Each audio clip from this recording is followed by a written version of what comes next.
Christian Horner is out of Formula One, but his shadow continues to loom over the entire paddock.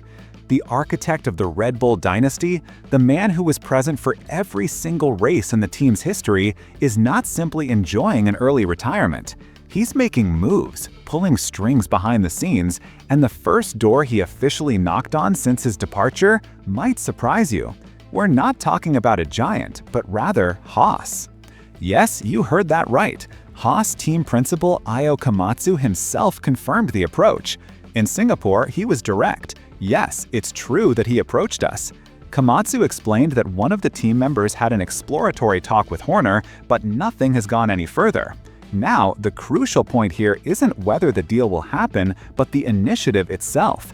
It was Horner who reached out to Haas, not the other way around. That speaks volumes about his desire to get back in, and quickly. At 51 years old, he feels he has unfinished business in the sport. This was all made possible because just last week, Horner finalized the terms of his exit from Red Bull. A $100 million settlement was agreed upon to sever all ties, a massive sum that effectively bought his freedom to negotiate with any other team on the grid. He is now one of the most powerful and sought-after free agents on the market, and he doesn't just want to return as an employee, no matter how high-ranking. Horner's great ambition, something he unsuccessfully tried to achieve at Red Bull, is to become a shareholder, to have an ownership stake in the team, just like Toto Wolff has at Mercedes. He no longer wants to be an employee who can be replaced. He wants to be one of the owners of the game. And that helps us understand why Haas, an independent team, might have been an interesting first inquiry. But who is the Christian Horner that's re-entering the market? To understand his mindset, we need to look at his core nature. Sky Sports reporter Ted Kravitz, who followed him for years in the pit lane, described him as intensely competitive. And not just on the track. Kravitz said Horner wanted to win out of every interview. He knew how to play the media game, how to use every word to defend his team and attack his rivals. Toto Wolff, his great adversary, admitted that, in a way, he misses him, calling him one of the main actors in the cast of Formula One, a polarizing and controversial figure who spiced up the competition. Zak Brown of McLaren, despite all their rivalries, acknowledged Horner's stellar career and his many championships. This win-at-all-costs mentality shapes his every move. Kravitz shared a story that perfectly illustrates this. At the beginning of the year, when Liam Lawson was under pressure at Red Bull, Kravitz asked Horner if there was a little problem with the driver. Horner gave a vague answer, just saying, "We'll take a look at it." The coldness and the way he shut down the interview with an intimidating stare made Kravitz instantly think, "Hang on, you didn't pay off Checo for this, did you? You wanted a quicker driver? Is he not a quicker driver?" That's Horner in his purest form, controlling, calculating, and always playing chess while others are playing checkers. He never makes a move without a reason. And understanding these nuances, the power plays that happen away from the cameras, is exactly what drives us here.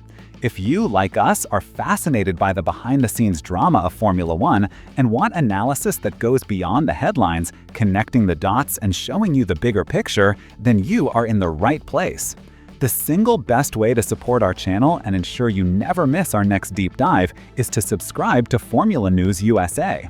It's completely free, but hitting that subscribe button is incredibly important for a new channel like ours.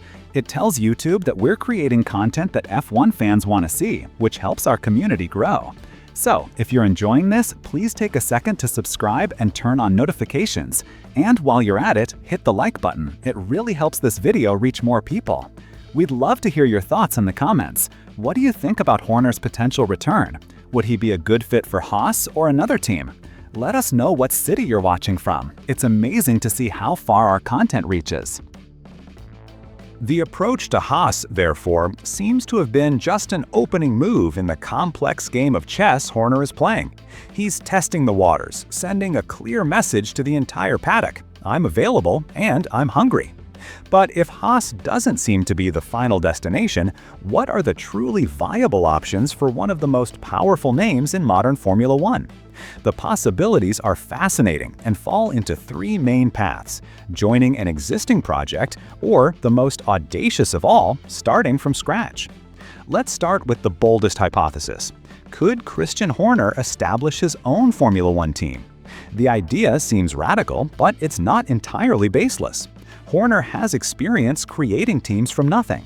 In the 90s, he founded Arden with his father, a team that became a force in junior categories and was his springboard to Red Bull. With 124 F1 victories on his resume, his name attracts investors. Sources indicate he's already had meetings with interested parties about this. The biggest hurdle, of course, would be getting approval from Formula One management, or FOM. We all saw the drama with Andretti. However, FOM knows that Horner is a box office character, and Stefano Domenicali might look favorably on a project led by him. It would be a monumental challenge, but for a man who has already achieved everything as a team principal, perhaps the only motivation left is to build a legacy that is entirely his own. However, the more likely path is to join an established organization. And here, one name shines brighter than all the others: Aston Martin. Think about it, the pieces fit together almost poetically. It would be a reunion with his old partner in glory, Adrian Newey, and also with Honda, the engine partner, joining the team in 2026. Horner would be in charge of brand new facilities, the result of Lawrence Stroll's massive investment. It's almost like recreating Red Bull, but in a green uniform. Stroll's biggest trump card to lure Horner would be to offer what Red Bull denied him, an ownership stake. But there's a catch. Aston Martin already has a CEO, Andy Cowell, a respected figure who was brought out of retirement to lead the project. Placing Horner at the top could create conflict. When asked, Cowell was diplomatic but firm. Christian's record speaks for himself, but I think we've got a strong setup and we're marching forward with that. The big question is, would Lawrence Stroll be willing to risk the current stability to bring in a heavyweight like Horner? Perhaps the answer lies in what Horner does best, off the track: political warfare. He isn't afraid to be the villain, to pick fights, and to play the political game, something Aston Martin still lacks with that same intensity. If Aston Martin is the most logical option, Alpine is the most intriguing. The team is in a state of constant restructuring and seems to be without a clear direction. They recently brought back Flavio Briatore as an executive advisor. And here's the key: Briatore and Horner are friends. It's easy to imagine a scenario where Briatore, at 75, prepares a smooth transition, handing over long-term control to someone he trusts. For Horner, it would be a challenge similar to what he found at Jaguar in 2004, taking a factory team with great potential but lost in its management and turning it into a winning machine. Alpine needs a management shakeup, a strong and undisputed leader, and Horner embodies exactly that. It would be the opportunity to prove he can build a champion without the infinite resources of Red Bull, silencing the critics who attribute his success solely to the energy drinks budget. Aston Martin and Alpine emerge as the most likely destinations, but what about the rest of the grid? Could there be a surprise? Let's do a quick rundown. Williams seems unlikely. The team is on a clear upward trajectory under James Vowles and with the investment from Doralton Capital. They have a plan and don't seem to need such a drastic change of direction. Audi? Even less likely. The Germans have already assembled their leadership structure for their 2026 entry with Mattia Binotto and Jonathan Wheatley. They are starting their own project, not taking over someone else's. Racing Bulls? Impossible. It remains Red Bull's sister team, and there is no indication that the Austrian brand would sell any part of it, especially to the man they just let go. And what about the two remaining giants, Ferrari and Mercedes? At Ferrari, the door seems closed. Fred Vasseur has just signed a new 3-year contract, and more importantly, Horner would end up as an employee in a politically volatile environment, exactly the position he wants to escape. He doesn't want to be just another piece on Maranello's complex chessboard. As for Mercedes, well, here we enter the realm of pure fantasy. The idea of having Christian Horner and Toto Wolff, the two biggest rivals of the last decade, as co-owners of the same team is something that would make any Hollywood screenwriter smile. It would be fascinating, but it's almost impossible. The clash of egos would be monumental. It would be a no-win situation for both, a battle of pride that would likely cause the team to implode. At the end of the day, it's far more entertaining for us fans to watch these titans fight as rivals rather than awkwardly try to get along as partners. But while Horner plans his triumphant return to the paddock, another team principal, Zak Brown of McLaren, is in the midst of a fierce battle, not on the track, but in the courtrooms of London. And it's a nasty fight, involving tens of millions of dollars and accusations of lies and deceit. McLaren is suing Spanish driver Alex Palou, a four-time IndyCar champion, for over $20 million. The reason? Palou signed a contract to race for McLaren in IndyCar in 2024, but later backed out and decided to stay with his current team, Chip Ganassi. From McLaren's perspective, the case is simple. They accuse Palou of being a serial contract breaker and claim his reversal caused a huge financial loss. $1.3 million in additional driver salary costs, $15.5 million in sponsorship losses, and $4 million in performance-based revenue they missed out on by not having a generational talent like him on the team. For McLaren, the breach of contract is clear and the financial damages are evident. But this is where the story gets dramatic. Palou's defense argues that he owes nothing because he was, in fact, deceived. The driver's lawyer stated in court that Zak Brown lured Palou to McLaren with the promise of a real shot at a Formula One seat. And that was the real carrot on the stick. The defense was harsh, stating that the only reason Palou considered joining, and I quote the lawyer's words, a second-class team in Indy, was the promise of a seat in the premier category of motorsport. That was a low blow.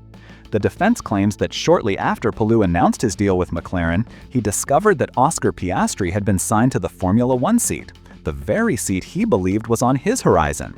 At that moment, Palou felt he had been used, that the intention to promote him to F1 was likely never real. It's the word of a champion driver against one of the most powerful CEOs in the sport. While the battles unfold in the courtroom, the fight on the track, what we're all really passionate about, continues to be as fierce as ever. And Red Bull, even after back-to-back wins, knows it can't blink against such a dominant McLaren. That's why, for the Singapore Grand Prix, one of the few tracks where Max Verstappen has yet to win in his career, the team brought more updates for the RB21. They aren't radical changes, but rather crucial fine-tuning. The front wing was modified to increase local downforce, which is essential for the low-speed corners of Marina Bay. Additionally, the engine cover was altered with larger cooling exits to optimize performance in the heat and humidity of Singapore. This development push shows that Red Bull has not thrown in the towel. While most teams have already flipped the switch and are focusing nearly 100% of their resources on the revolutionary 2026 cars, the Milton Keynes squad continues to extract every millisecond from its current car. It's a statement of intent. They will fight for this championship until the very last lap.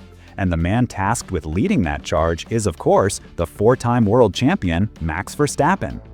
After a difficult phase in the season where the RB21 proved to be unbalanced and unpredictable, the floor upgrade at the Italian Grand Prix seems to have put the car back on the right track. Verstappen won there and won again in Azerbaijan, capitalizing on a mistake from the championship leader Oscar Piastri. In just 2 races, he cut the points gap from 104 down to 69. The deficit is still huge, but the tide seems to be turning. And how is Verstappen handling the pressure? In the most Max way possible. When asked about his title chances, he joked with reporters saying he had a 50% chance, because either I do or I don't. That witty reply hides a focused and dangerously relaxed mindset. He admitted, 69 points is still a lot.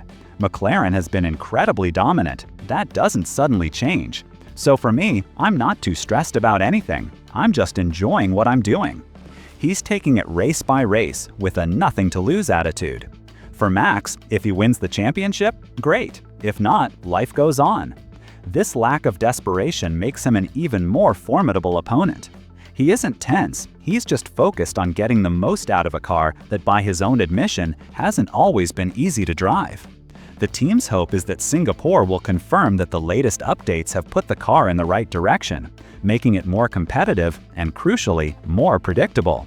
Verstappen's hunt continues, and he's going to do it his way, with maximum speed and zero stress. And what a season we are having! From the seismic shifts behind the scenes with Christian Horner to the multi-million-dollar court battles with Zak Brown, all the way to Verstappen's relentless chase on track. Formula One never disappoints. If you want to keep getting in-depth analysis that keeps you informed on everything that truly matters in the sport, make sure you are subscribed here at Formula News USA and hit that like button. Let us know what you think in the comments below. Does Verstappen still have a shot at a 5th title in 2025? Your opinion is a huge part of our community. Thanks for watching, and we'll see you in the next one.